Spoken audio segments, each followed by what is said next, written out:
There's a rivalry for sure, because you want to win. You want to be the one. How did he go from competing in the Olympics to becoming a top surgeon? Dr. Dirk Pajonk's story will inspire you. Watch it 10 times. Watch it 100 times. Watch it as long as you start to sweat. Tune in to our podcast for insights on sports medicine, peak performance, and overcoming challenges. I didn't have a javelin in my hand for 4 months, and I throw my personal best. Join us for the adventure. Learn about the ups and downs of his career journey and what kept him going. Let's dive right in. There's this question that I wanted to ask you since we met for the first time. How do you manage to look so young? Yeah, do I look so young? I'm actually not really sure about that, to be honest. I follow kind of some strict protocols, health-wise, and for me, not necessarily I have to look young, but I want to feel good, and I think that's more important, and my protocols help me to get there. So let's dive into that. Let's talk about how does your typical day look like? Yeah, so I'm a morning person. So usually during the week I wake up at 5 a.m. I kind of stand up immediately. I don't need the alarm clock. I just wake up naturally. I go down. I have water. Usually 2 big glasses of water, and then I meditate for usually half an hour. I do that, and that's the funny story, only in the week, not weekdays, not at the weekends. For what reason ever. I don't find the time in the weekends, but I always find the time during my work week. I love this time to meditate. I'm doing a very simple breathing meditation called Vipassana. I tried several, but that's for me the best. Usually then I journal, which takes me maximum 10 minutes. Okay. Having every morning a little shot of olive oil, because I love olives. I produce my own olive oil, which, I'm into my olives, let's say it like that.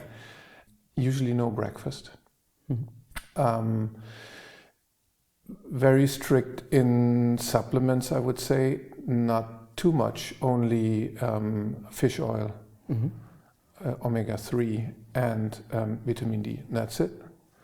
And then usually I go to work walking, which usually is about 45 minutes, or by bike, 20 minutes. So I try really to avoid the car in the morning.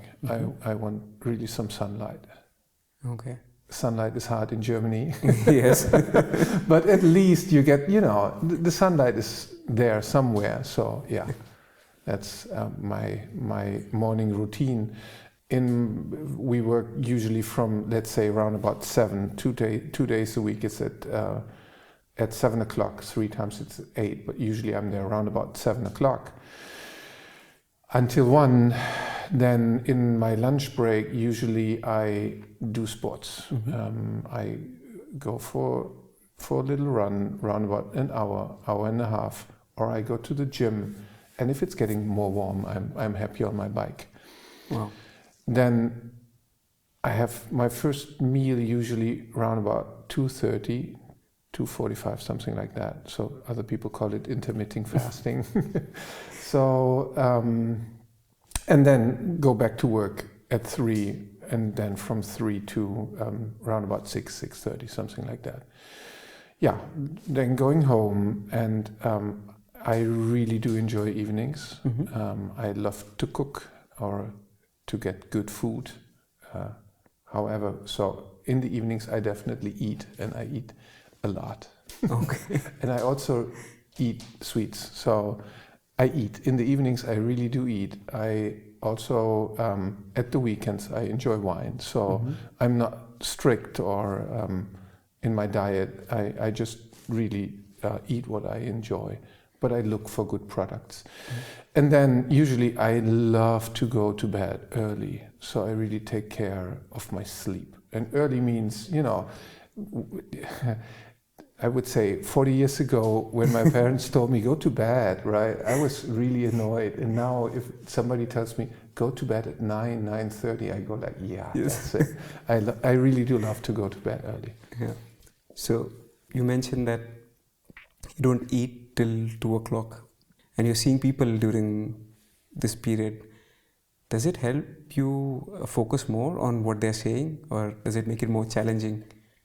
Well, definitely not more challenging. My job is to help other people, so I want to be also in my best condition. I want to be focused. I really want to be there. So if I would feel that I have a lack of sugar, I definitely would eat. Definitely. Okay. So I wouldn't hesitate. And that happens sometimes, by the way. So I'm not like looking on my watch like, oh no, you can't eat now. It's just, also at the weekends I have breakfast because that's social. You know, it's with my children, with my wife, and you know, it's a happy time. But during the week, I feel that I'm better focused without breakfast. I'm not so keen on it, and also for lunch, it's most of the time a shake. Oh, okay. So it's not really no heavy food, and I'm really feeling good through the day. Wow, that's amazing. You see people day in and day out. How can one develop very good listening skills? Because you need to really understand what their pain points are to solve their problems. Well, first of all, you have to listen, right? So I think you can be the best at medical school, but you also have to love people, and you have to see that we are all different. We all cope, pain, fear, all these things very differently, and we all have a different level of knowledge. So first of all, you have to listen. For me, one of the most important things, and on top of that, you also have to be aware of times, so you have to filter a few things out, and if you feel this person really needs time, you have to take the time. There shouldn't be a rush. Then, that's why people always have to wait at doctor's offices. Sometimes it takes a little bit longer. Sometimes it's quite fast. But then, as an orthopedic surgeon, you filter out some, important facts. And then you can start your examinations and find out if that relates to what you think. So very important in orthopedic surgery, first of all, listen, and second of all, really see a person, without clothes. You have to see what's going on. Okay. I have noticed this, that most people are seeing themselves in different light than they see the world. And that is also true to about their problems. So how do you know when a person says, I have a pain here, or this is what is happening to me, but because they are seeing themselves in their own light, their judgment may not be the right one. And you as a doctor who is supposed to treat them, how do you make a call whether this person is delusional, to say nicely, or is saying really he has a pain there? Well, reality is kind of subjective, right? We all experience that here and there. So, how do you do that? First of all, if people take the time to come to a doctor, they have usually an issue. So they are worried, they have pain, they feel, they might only feel things.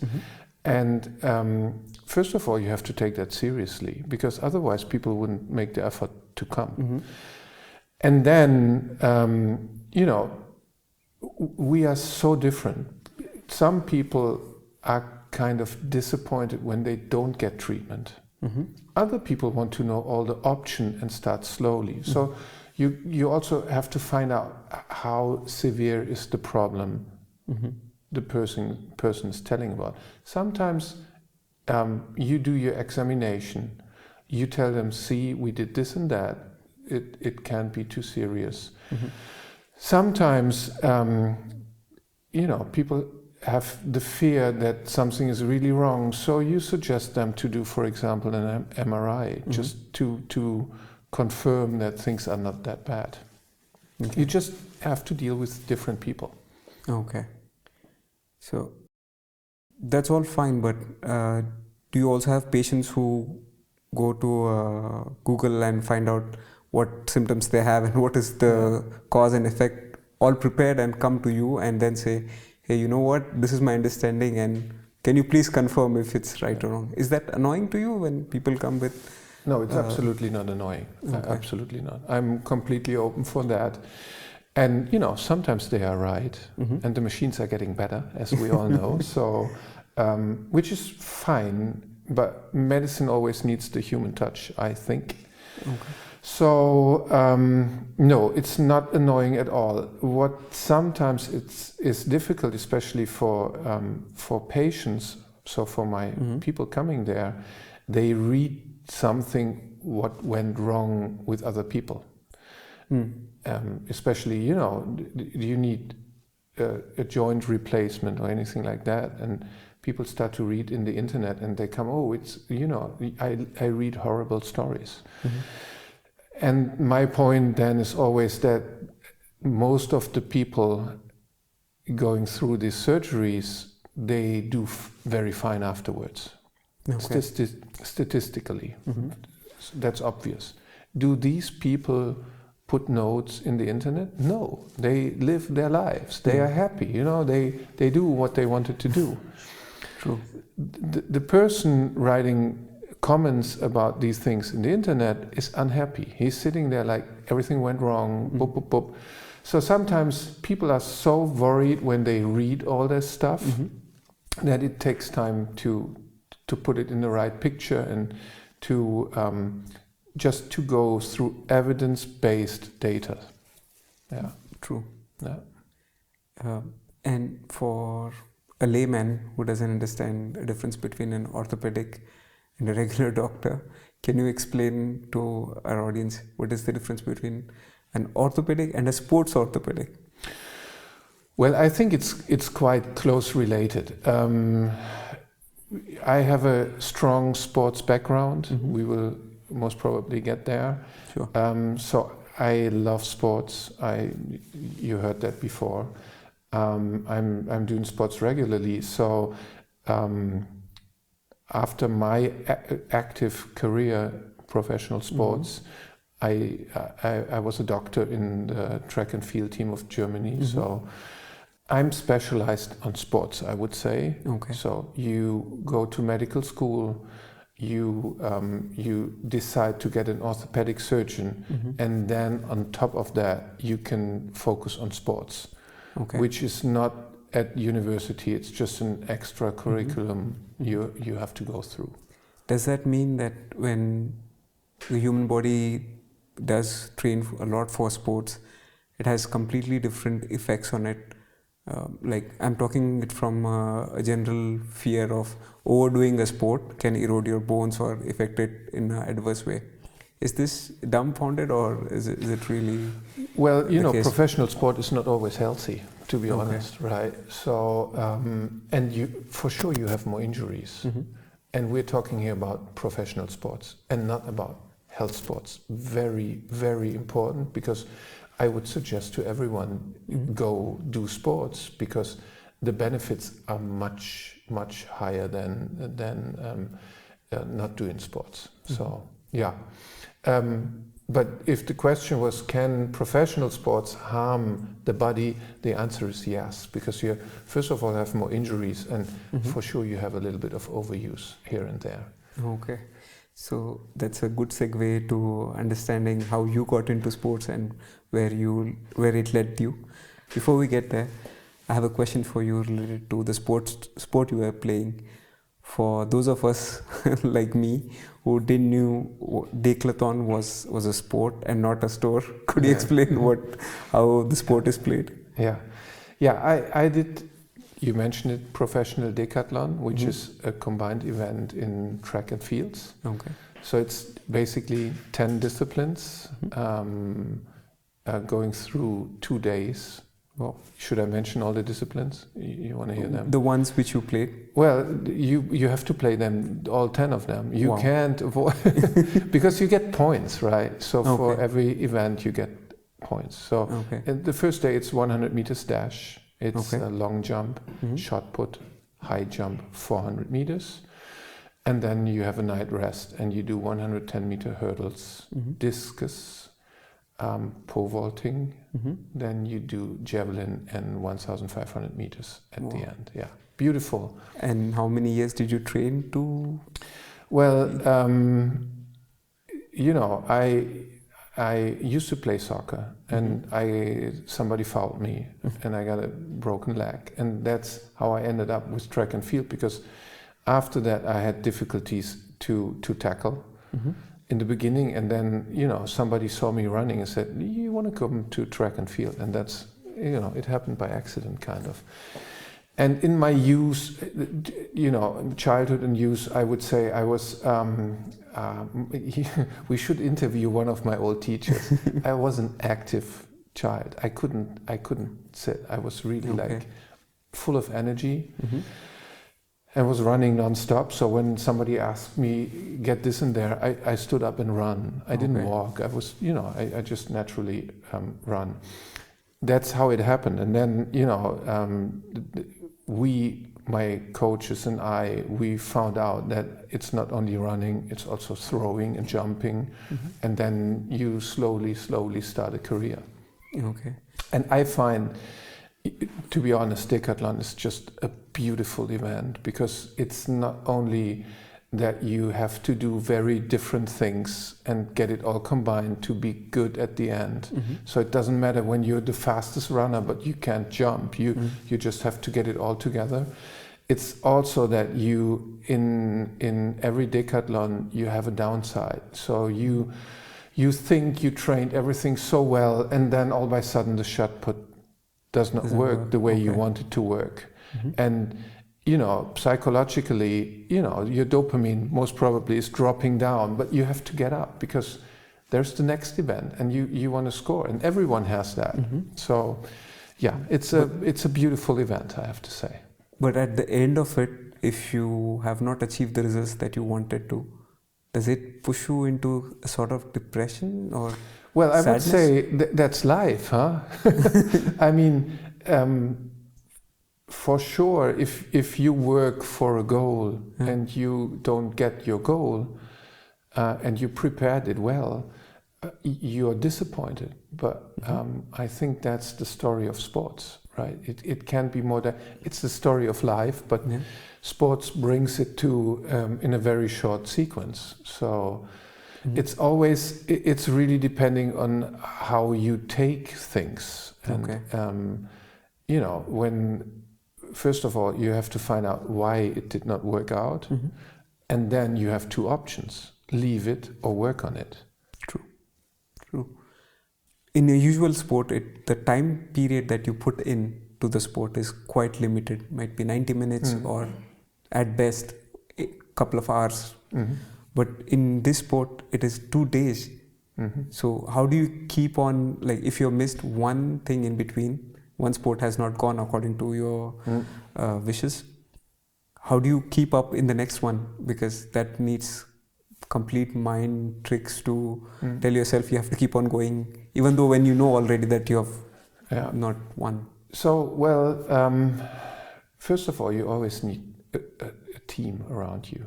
So you need someone you can trust, and you need someone who knows you, right? Okay. Who knows when you're down, and who knows when he has to just really be strict and push you, or when you just need some help at some point. So you always need a good team, which is usually the coach, or it's not a team event, but we decathletes are a very close group. It's like family, because you all go through these 2 days.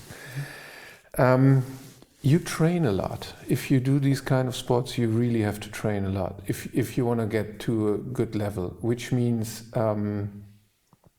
in the top times of my career, usually the sessions were in the morning and in the evening. It was 1 day off, that it was walking or running. but slow, but not intensive training. So you kind of know what you're doing, and I think that's also very important. If you are aware of what you prepare, then you can always fall back on that. Okay. Even if things are not working out when you warm up, you can always focus on how did that feel before. So. And when you say team, other than the coach, who else? How many people were there in that team? Well, the maximum amount of people going to international competitions, for example, Olympic Games or World Championships, is always 3 per country. But you have to fulfill a qualification, an amount of points for the qualification. So there were always 3 in my team, and so these were the athletes. But around you, when you work out at home, you have a whole bunch of people training with you. Not everyone has the luck to qualify, but you have a whole team, Okay. And then you have a coach. Okay. And then you have a national coach, and then you have sometimes you have someone who's doing especially pole vaulting with you. So and there are people around, people you trust, doctors, My biggest inspiration to get orthopedic surgeon was a doctor who helped me in my career. So, yeah, you have a lot of good people around there. Certainly. Yeah. So, talk us through about how you got to represent Germany in the Olympics. Can you talk more about that journey? Yeah. Kind of also interesting because it's a lot about visualization. I believe a lot in these in these things that they can help.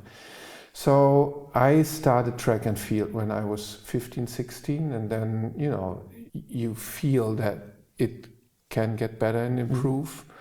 And then in '92, so it's all about points. For every event you get points, and if you do 8,000 points at the end, it's getting to a level where you can achieve really good goals. Let's say it like that. So in 1992 in Barcelona, I was the 4th best of Germany, but only the 3 best go. Okay. And then my focus went on Atlanta because I always dreamt. It was really a big dream. One time getting German champion and one time competing in the Olympic Games. And the funny thing is, it started when I was watching TV, I think when I was 15 or 16. It's just one of these dreams. So in 1993, I competed in the European Championships, which was good. And then I got a kind of bad injury. So in 95, I had knee surgery. So it was kind of close. And I started to put Post-its in my apartment these days. So I was at medical school doing both things parallel. So I figured out when the decathlon of the Olympic Games 1996 is. I think it was the 31st of August, 1st September. I'm not sure about that. But I put Post-its all around. And it was in the German language OZ, which means Olympic Zehnkampf, Olympic Decathlon, with the dates. Okay. And I was absolutely focused on that. It was just, and I believe in these kind of things. I love these kind of things, It's, in sports, you learn a lot about visualization. If I can make a little excursus, I had an injury where I couldn't throw javelin, for example. And my coach, I love this man. He presented me in these times. It's not a DVD. What was it? CD. VHS. No, VHS, yeah. Exactly. And he did a very old kind of teaching movie from the Olympic Games 72 in Munich in javelin. And it was in black and white. And he did it on VHS through these even older films.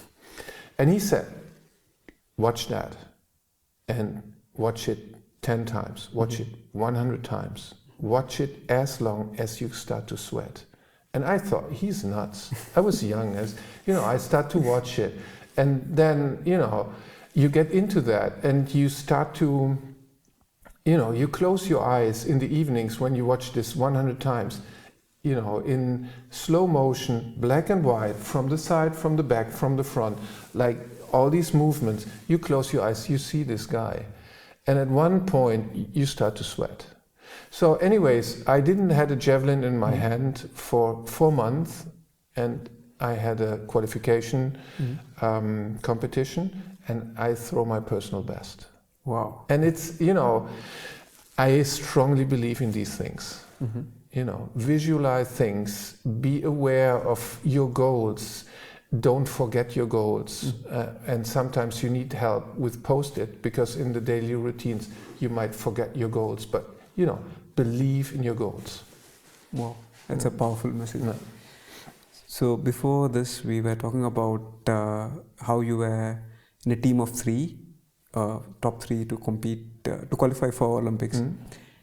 How does that dynamic work? If you're in a team where only 3 of you are going to go to be qualified in a certain level, and does it create a certain rivalry, or how do you help each other or work against each other? Well, there's a rivalry for sure, right? Okay. So you can't avoid that, because you want to win. You want to be the one. Yeah. I love these guys, but at the end, I worked for my goals and they worked for their goals. The rivalry doesn't mean that I dislike this person or anything like that. It's just, we all want to get our goals. And one more time, that's the nice thing about decathlon. It's not about you're the best thrower or the best runner. It means at the end you have to have your points. Okay. So that's why we all stick together, and for sure we are also rivals. Okay. Has that taught you how to deal with people in difficult situations? I think so. So, for sure it always helps you to move on, even in difficult situations, yes. Okay. Yeah. Then coming back to your time when you were training for this sport, at the same time studying to become a doctor. Yeah. I believe to become a doctor in general needs a lot of reading and focus, and at the same time practicing for a professional sport. Yeah. It seems impossible. Where did you find time to do both of them together? To be honest, I don't know. I really don't know. I was not like in high school. I wasn't a good student because I was kind of, I would say, hyperactive. And then, I went to the army. We had to go at that time to the army, and I went into something which is called, it's a sports area where professional athletes can still work.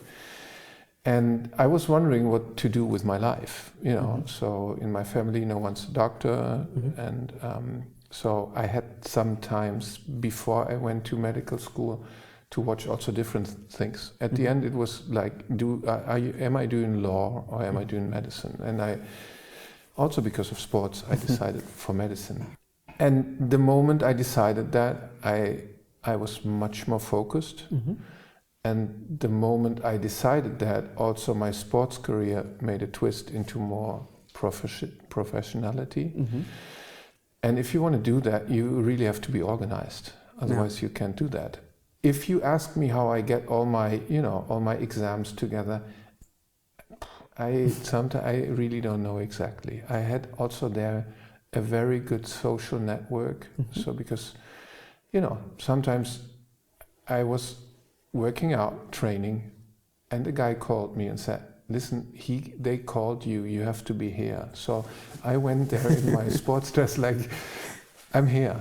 But I was kind of good in reading things and memorize them and then reproduce them when needed. So. And I guess it was true for your time as well, where you were slogging to become a doctor and playing this professional sport. There were other fields like engineering, for example, informaticas, who finished their education quite early than you and already started making money. Does that create a kind of a social pressure or self-doubt to ask yourself, am I doing the right thing? Because everybody seems to be happy and kind of having money and traveling the world. But to be honest, first of all, with my sports, I traveled the world. Yes, you did. What a luxury, right? And I didn't even have to organize it myself. So it was all organized. Beautiful, really. Just a beautiful time.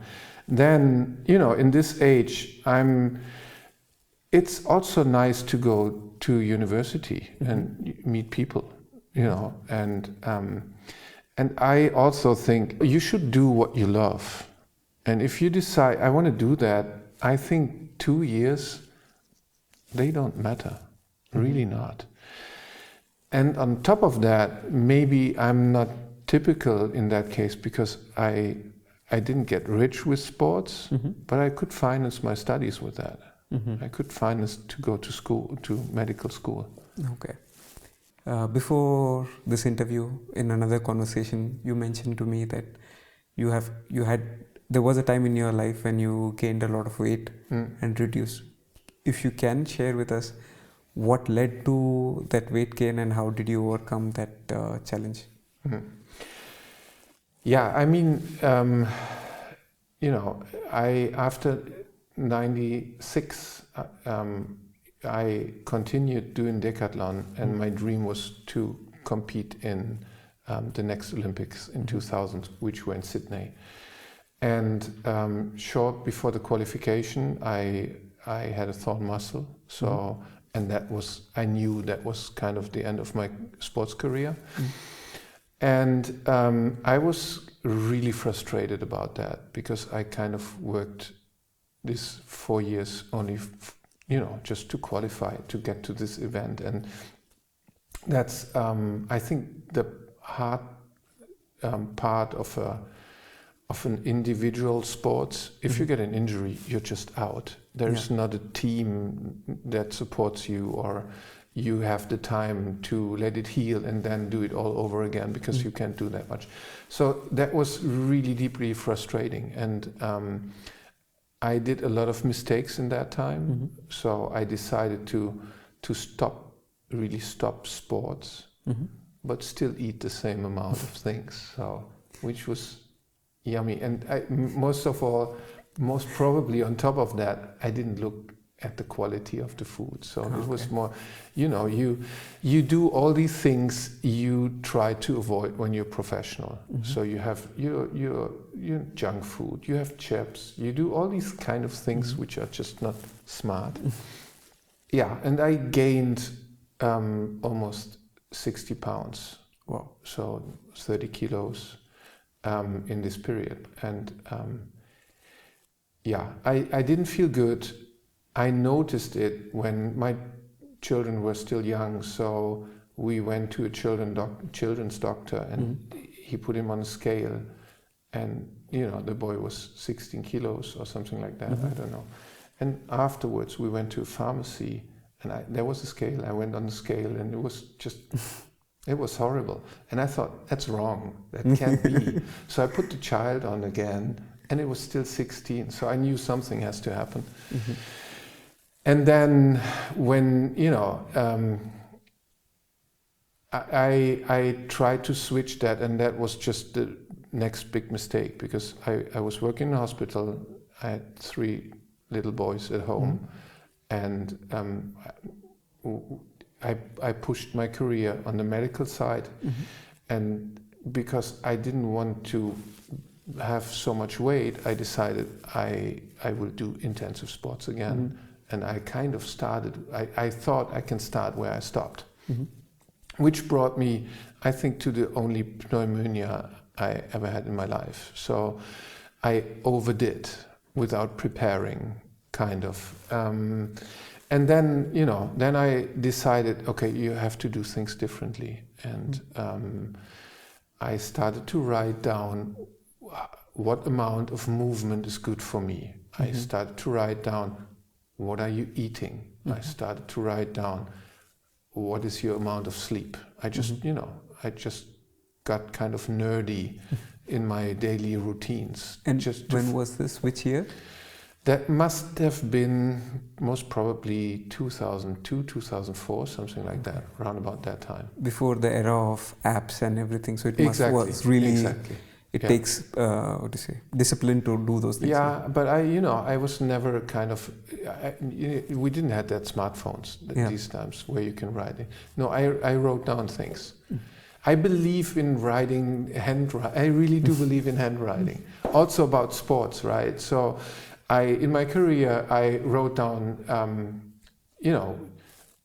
just an example. I wrote down how I felt and how the movement was when I did, for example, shot put. And then the next year, shot put didn't work. So I took my book from the year before and was reading, what did you do to prepare to feel like that? I find that extremely helpful. Handwriting is always super good. Wow. So did that lead you to write a book then?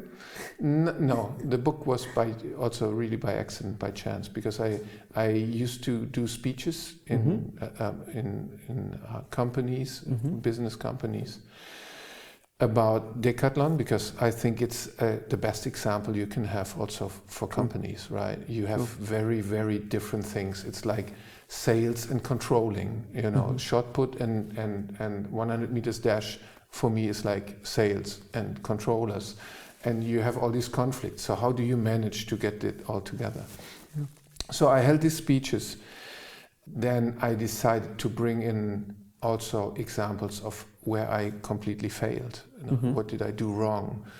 Gaining weight, stress, the stress level with young family, all these kind of things. And I decided to bring that also to my talks. And there was a publisher listening to me, and he asked me, could you imagine doing a book out of that? That's how it happened. So I was lucky. I guess that book is, what is the name of that book? Entspannt gewinnt, which means to be relaxed will win. Yeah. Yeah. But there is another very interesting book that you wrote, which is How to Stay Young Forever, which initially started our conversation in your office. Yeah. Can you tell us how you happened to write that book? Well, the title of the book is ambitious, I have to say, right? Basically, what I want to say is that we all know a lot. If you inform yourself about health, you know about the benefits of sports, you know about the benefits of, to regulate your stress level, to have enough sleep, you know all these kind of things. But sometimes we need a book, a mentor, somebody who's pushing us in the right direction. And that, I think, if you have health-wise, if you're reflected health-wise, and you start to have a protocol for yourself, which fits you and no one else, you can do a lot of things in terms of anti-aging.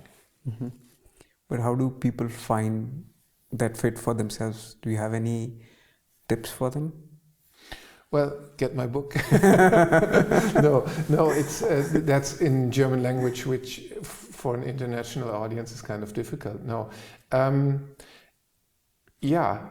first of all, it won't work if you don't work. It's something you have to do, and you really have to want, and you have to go through that journey, right? And then, second of all, don't stress yourself. So if you decide, I want to really do something, you get the information wherever. And if you think you can't get the information in books or online or whatever, you go to a gym or to a sports doctor or, wherever.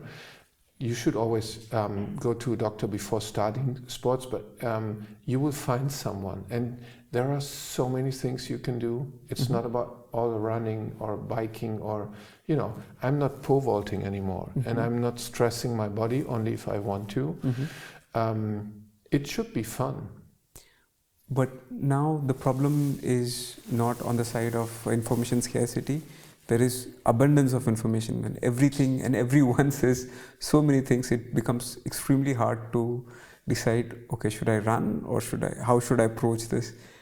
So do you have any thoughts on that? Yeah. How can people... It's true. I mean, if you look online, you can go crazy, because there are also sometimes, especially in terms of diet, if you look, sometimes you're like, wow, that's really, no, go to your general doctor. Oh, okay. And let your heart check, and then ask friends, and go maybe to a professional gym, get a PT, book him for maybe 10 sessions or 5 or whatever you can afford, and then, or you want, and then tell him exactly what you want. What is your goal? In my age, or let's say over 35, around 40, no one needs to compete, I think. There is no need to be, to do it in high intensity. Why? You want to do it to feel good, to be healthy. So go to someone, explain exactly what you want to achieve. I want to lose weight, I want to have a six-pack. I think the six-pack is just, as a matter of fact, comes with the sports, but the main goal shouldn't be the six-pack. The main goal should be, I want to be healthy and feel good. Yeah. Coming back to the part where you mentioned you gave corporate talks or talks to different companies, how did you land up there? Because that seems far away from your profession. Well, I don't recall. It's just when I don't recall. It was a beautiful time, I have to say, also to give these talks, because you get insights in all kind of different businesses. But I think when you kind of start to get successful, people start to recognize you and notice you. And then by chance you meet someone who's interested in you, and he talks to you and he thinks, why not taking him for my company? Yeah. So it happens naturally, I would say. But I didn't force it. It's just, I don't even recall where it started. No idea.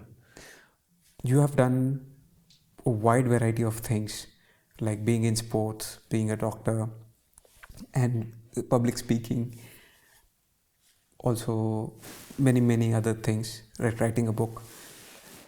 What more frontiers are left to conquer, and where do you see yourself going? And that's an interesting question, right?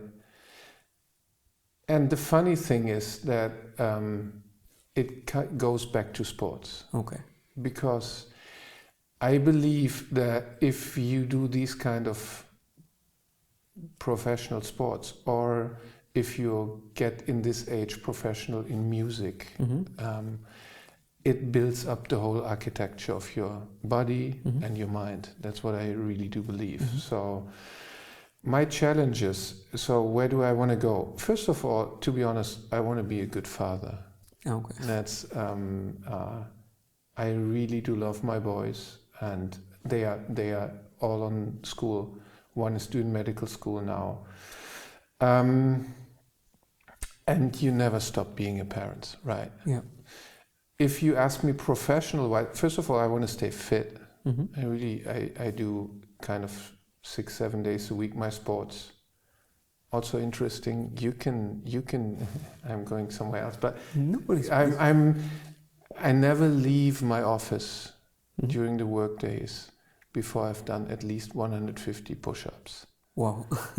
So between every 15-20 minutes, I'm doing 25-50 push-ups.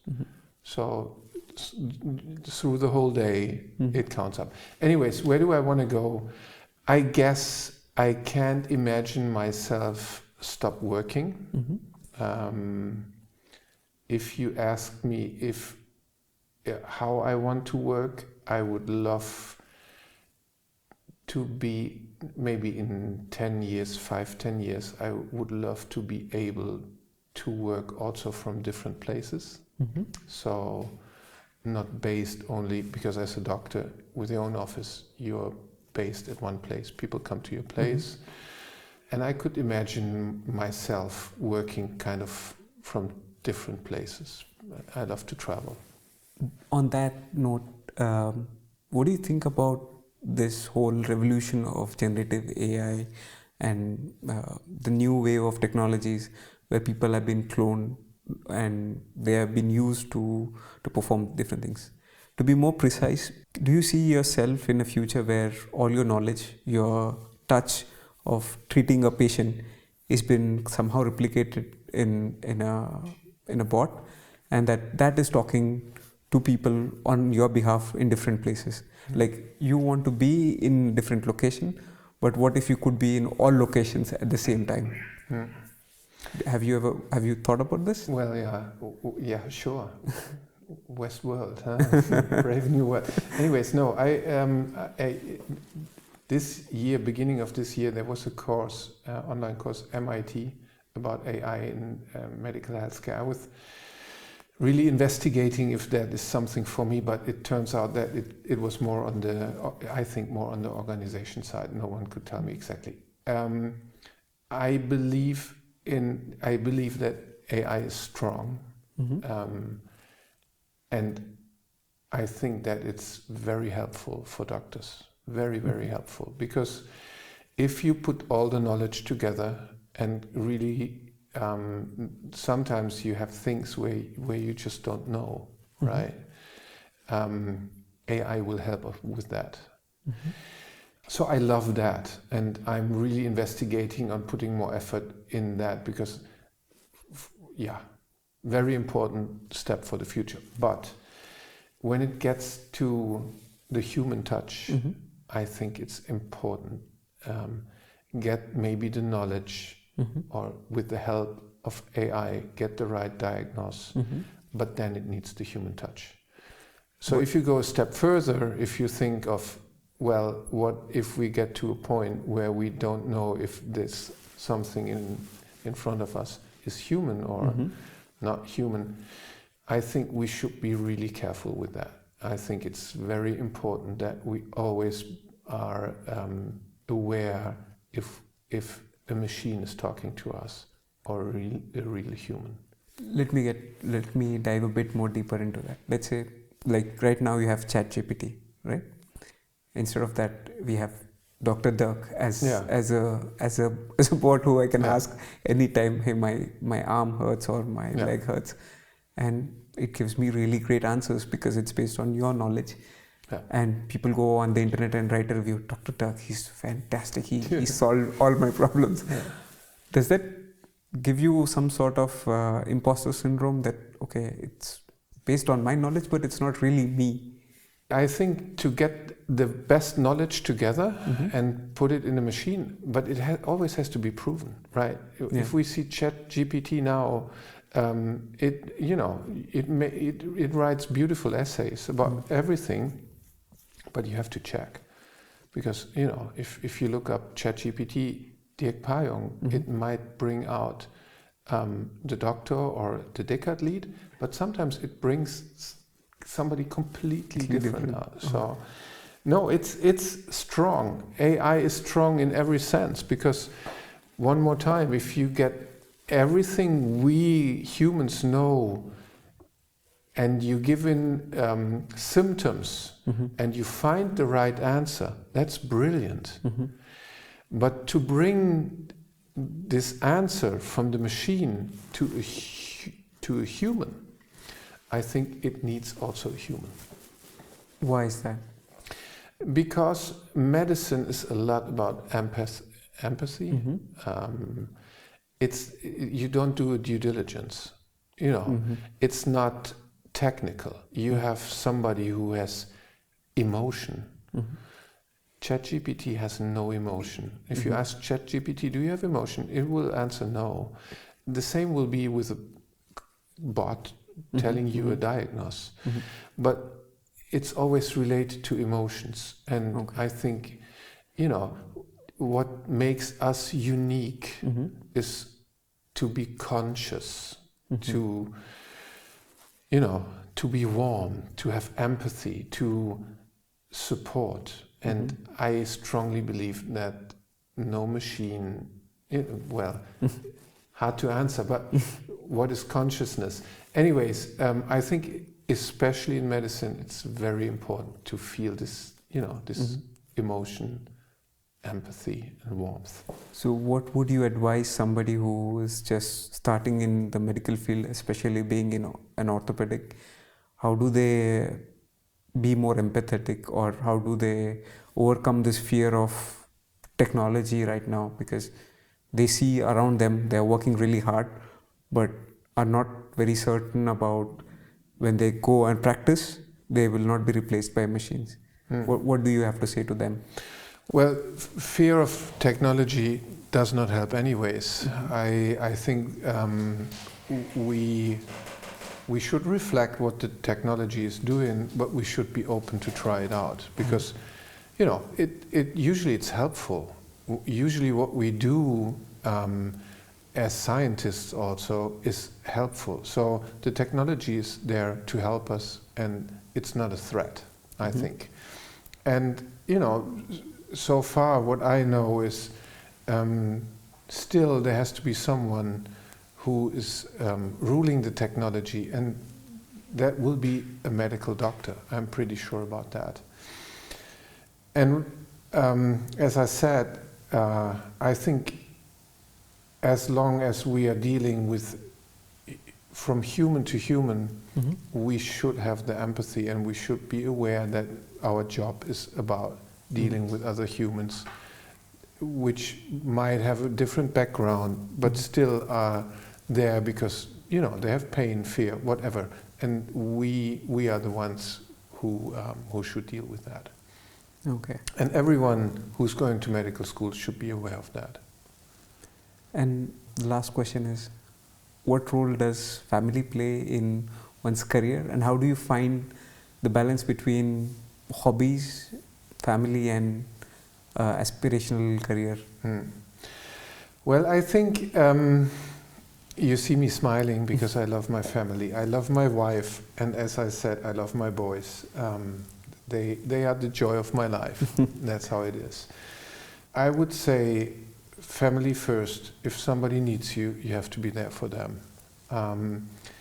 I found it in my career, I found it difficult the time the children were small, because you know how it feels, right? So you work, but you have all these issues with these sweeties, right? With these children, and in that time I found it hard to find time for myself.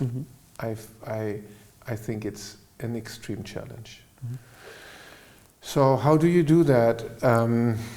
I still have hard times not to be there when family is there. So I tried it on a daily basis, and I try to do, for example, my sports, my stress release, which was sports, in the early morning.